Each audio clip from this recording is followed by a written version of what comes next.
La mitología egipcia es sumamente interesante. Dioses antropomorfos que controlan los ciclos de la naturaleza, que gobiernan tanto la vida como la muerte, y que incluso mueren y renacen, como Osiris, señor del inframundo. El culto y los ritos funerarios de los egipcios están estrechamente ligados a sus dioses, especialmente a Anubis, y la noción de inmortalidad y magia es transversal a la cultura egipcia. Aunque la mitología egipcia no ha sido objeto de adaptaciones en los cómics como otras más populares, como la griega o la nórdica, eso no quiere decir que haya sido dejada de lado por completo. En esta oportunidad veremos algunos de los cómics que están inspirados en la mitología egipcia, más allá de las apariciones esporádicas en ciertos títulos como Anubis en Doctor Fate y Set en Thor. Para empezar, veamos cómo se ha adaptado la mitología egipcia a las amazonas de Bana Migdal. Es suficientemente conocido que en el universo de DC Comics, las amazonas viven en Temisira, la isla paraíso, un lugar que se encuentra en la mitad del océano, escondido del resto del mundo y de difícil acceso. Allí viven las amazonas, una raza de guerreras inmortales con poderes sobrehumanos que gozan de la protección de los dioses. No es tan conocido, sin embargo, que por fuera de la isla existen otras amazonas, una suerte de disidencia que milenios atrás se apartó del grupo principal y de sus dioses a raíz de la humillación a la que Heracles la sometió con ocasión del robo del cinturón de Hipólita, uno de sus célebres 12 trabajos. En esta comunidad de amazonas rebeldes, conocida como Bana Migdal, las guerreras se consagraron a la protección de los dioses egipcios. Estos dioses son menos dadivosos, más duros, pero más leales a su pueblo, que es mucho más de lo que puede decirse de sus contrapartes griegas, que no siempre corresponden a las amazonas como éste se lo merece. La dureza de la vida de Bana Migdal es apenas adecuada a las condiciones de vida de estas, que no tienen el don de la inmortalidad y deben rebuscar la manera de sobrevivir en el desierto. Resulta simpático, sin embargo, que una sociedad matriarcal que ha sido despojada de la inmortalidad busque refugio en unos dioses que si con algo se vinculan es con la idea de eternidad, y que su líder esté desprovista de cualquier atributo divino, una idea tan importante en la cultura egipcia. Pero las amazonas de Bana Migdal no son los únicos personajes del universo de DC Comics que están relacionadas con los dioses egipcios. Y es que también existe un villano, o tal vez un antihéroe, que deriva su poder precisamente de estos dioses. Al pronunciar la palabra mágica Shazam, Billy Batson, un niño común y corriente, se convierte en un superhéroe poderosísimo conocido como Shazam. Esta palabra es un acrónimo compuesto por las iniciales de varias deidades grecorromanas y algún personaje bíblico, cada uno de los cuales le aporta uno de sus poderes y habilidades.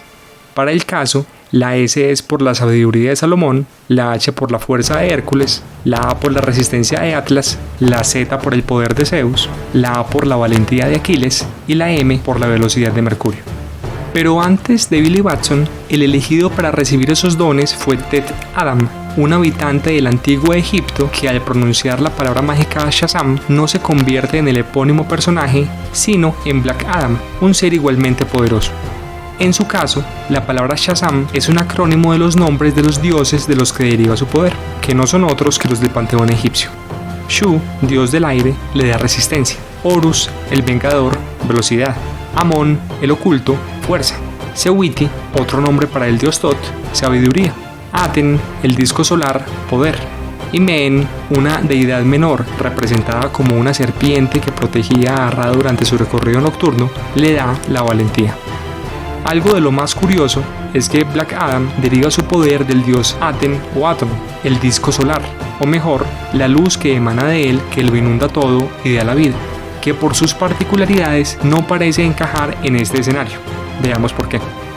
El culto a Aton empezó a tener un papel importante durante el reinado de Amenhotep III, pero su culto alcanzó su mayor y breve esplendor durante el reinado de su hijo, Amenofis IV, que erigió al dios como la deidad principal, desplazando al muy popular Amón, lo cual le granjeó serios enfrentamientos con los influyentes y poderosos sacerdotes de este dios.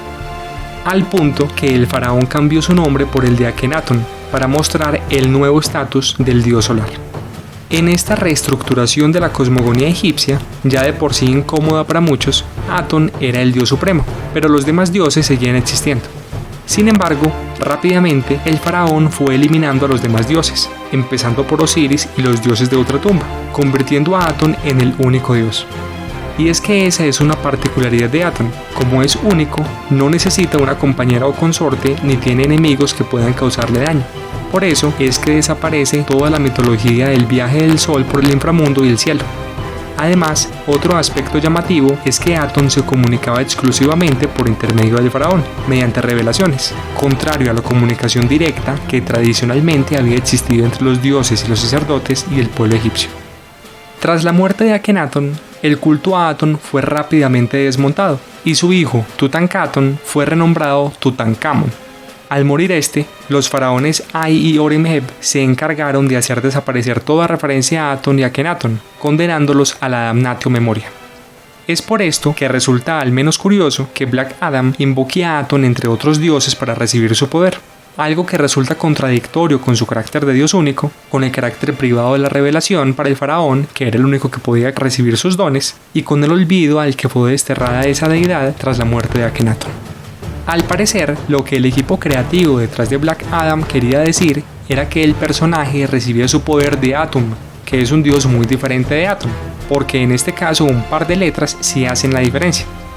Aunque ambos dioses, Aton y Atum, son deidades solares, no pueden confundirse, pues Atum no es excluyente con los demás dioses, sino que integra la tríada solar que se manifestaba con el viaje del sol durante el día y la noche, Khepri al amanecer, Ra al mediodía y Atum al atardecer. Es decir, acá sí tendría sentido una invocación a este dios de manera conjunta con los otros dioses que componen la palabra Shazam. Otra referencia que se hace a la mitología egipcia es en la serie animada de los años 80, los Thundercats, que si bien no surgió como un cómic, es un muy buen ejemplo de la influencia de esta mitología en la cultura popular. Y es que cuando la nave espacial de los Thundercats llega al tercer planeta huyendo de sus enemigos mutantes, Mumra se convierte en su némesis. Mumra es un hechicero que obtiene el don de la inmortalidad gracias a un pacto de servidumbre con los antiguos espíritus del mal, que además le dan los poderes para combatir a los felinos cósmicos. En su forma normal, Mumra es una momia que vive en una pirámide rodeada por obeliscos, un vestigio de una variación de la antigua civilización egipcia extinta milenios atrás, pues la historia transcurre en un futuro posapocalíptico en el planeta Tierra, aunque nunca lo dicen explícitamente. Además, al transformarse el Mumra el inmortal, lleva sobre la cabeza un tocado y viste una falda, artículos relacionados con la indumentaria de los faraones, y lleva en el pecho el símbolo de un par de áspides, animales relacionados con la diosa Wadjet. Incluso el mismo nombre de Mumra hace alusión directa a su condición de momia y al dios Ra, aunque según una versión que circula por ahí, el nombre en realidad vendría del hebreo Mumia Ra, que traduce momia mala. Aunque en la serie no hay mención específica a los dioses egipcios como tales, sino a los antiguos espíritus del mal, estos aparecen representados en estatuas antropomórficas con cabeza de animal y cuerpo de humano, al igual que muchos de los dioses egipcios. Y también aparecen en la serie artefactos como la esfera de Seti, que hace alusión a los faraones llamados con ese nombre, inspirado en el dios egipcio Set, asociado normalmente con el mal. La serie simplifica de manera extrema la mitología egipcia a seres malignos, pero al fin y al cabo es claro que es su inspiración, incluso si la representación de los antiguos espíritus del mal, como un toro, un buitre, un jabalí y un cocodrilo, no se corresponde realmente con dioses egipcios malignos. De hecho, Sobek, el dios cocodrilo, era de carácter benefactor y estaba asociado con la vida y la fertilidad, precisamente por su vínculo con el río Nilo. Apis, el toro sagrado, estaba asociado principalmente con el sol y la fertilidad. Nekhbet, la diosa buitre, era la protectora del Alto Egipto y el faraón. Y el jabalí, bueno, realmente no había un dios jabalí, aunque el cerdo era comúnmente asociado a Nut, la diosa del cielo. Sin embargo, vale aclarar que según la leyenda de Horus y el cerdo negro, este animal tenía un significado negativo y se asociaba con el maligno dios Set, por lo que desde ese punto de vista sí podría existir alguna relación entre el jabalí y el mal. En la nueva versión de los Thundercats del año 2011, que fue cancelada a pesar de mostrar potencial, se hicieron cambios en lo que tiene que ver con la mitología en la que se inspira Mumra. Y estos cambios no son menores.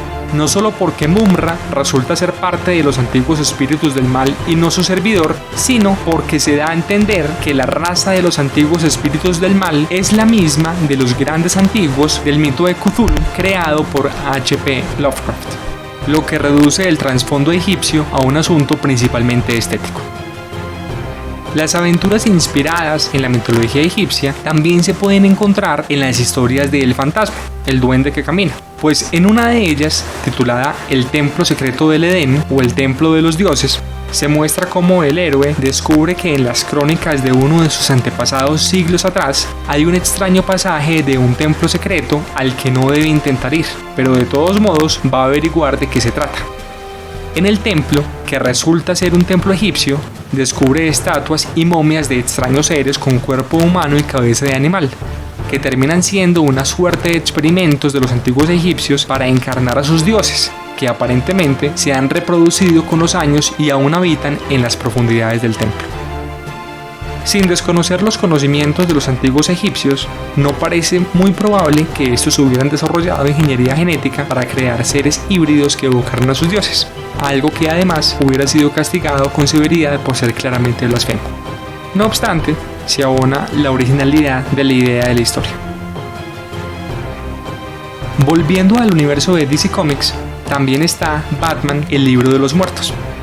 En este cómic, los dioses del antiguo Egipto eran una raza de extraterrestres humanoides de avanzada tecnología que usaba armaduras con rasgos de animales para aparentar que eran dioses, reimaginando la leyenda de Osiris, Set y Horus e introduciendo un ficticio dios murciélago, Necron, que juega un papel determinante en esa leyenda.